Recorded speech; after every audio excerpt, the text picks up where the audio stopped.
Hi, could you tell me your name first? My name is William Harwood. So, when it happens, where were you? On 9/11, I was in Florence, Italy, and it was in the afternoon. How did you find out about the attack? I was in a conference in Italy, and one of the conference attendees happened to have a cell phone, which was unusual at that time, and they got a message from their parents that something had happened in New York City. What were your first feeling and emotions when you heard about the attack? It was actually terrible. My company was an international company bringing people from around the world to America and to other countries. And so when I heard about the attacks, and I thought about all the terrible things in the World Trade Center and the people that might die, but I also, I must admit, thought that it might end my company. Can you briefly tell me what you did in the 6 hours after attacks? The 6 hours after the attack, we basically are at this very remote castle outside of Florence, Italy, and it did not have any TV. So the hotel very quickly arranged to have a TV brought up and a satellite dish, and they connected us to CNN. It was so amazing how the Italian people helped us so much. I immediately ended our conference, and we started to talk and watch the coverage, and of course lots of crying, and we were concerned about our friends and family in New York and in Washington, so we tried to make phone calls, but it was very, very difficult. Finally, I got in touch with some friends in Washington, and the attack, of course, also happened at the Pentagon. They were very, very frightened, very frightened.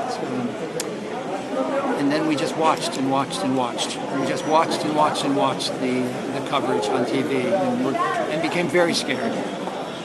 How did those around you deal with the attacks? It was in a very emotional time. Even though we were outside of the country, we were really struck by the horror of what was happening in New York City. And I have to tell you that the following morning, I let all the people in my conference go into Florence to do shopping, just get their mind off what was going on.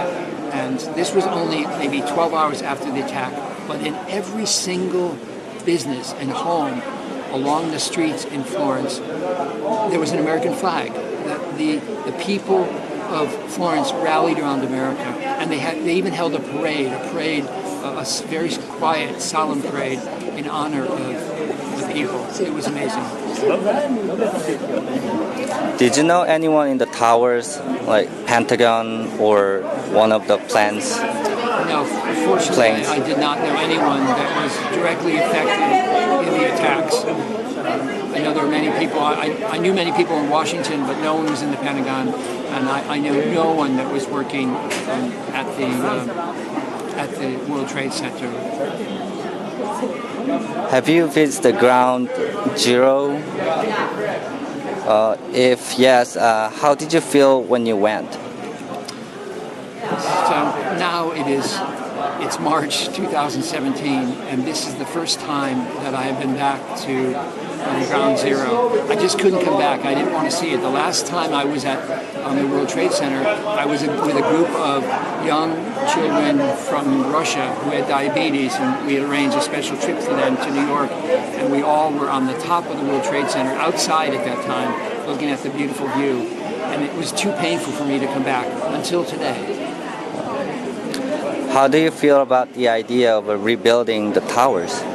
I'm very happy that they did. You can't leave such a hole in the ground and such a bad memory. You need to, out of the terrible thing that's happened, we need to rebuild and start again and start fresh and not be frightened by terrorism.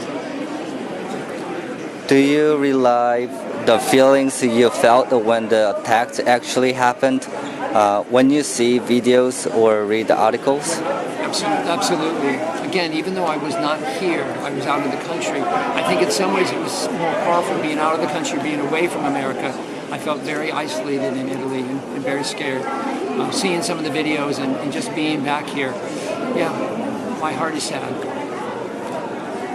How did the nation and its leaders come together in the days following September 11? It was a a wonderful feeling of solidarity amongst all countries right after 9/11. Unfortunately, our president of the time, George Bush, wasted that feeling when he started the invasion of Afghanistan and then Iraq.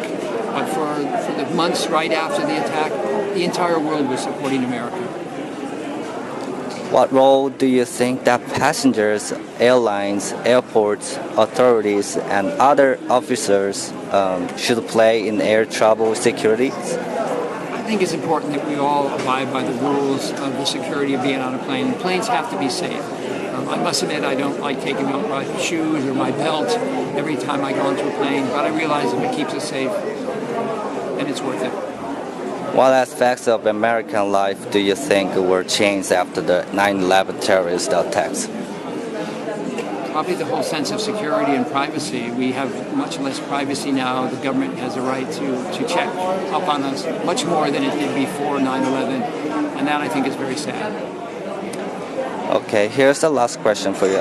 In your opinion, are there any lessons to be learned from what happened on September 11, 2001? Are there any lessons? Probably the most important lesson is that only by welcoming countries, by being welcoming of all countries and people of all religions, can we really keep ourselves safe. When we start building walls and excluding people, like our present president is trying to do, that only makes the world less safe. The only way to make it safe, I think, is to embrace all religions, all people. Thank you very much. Thanks for your interview, Bill. Thanks.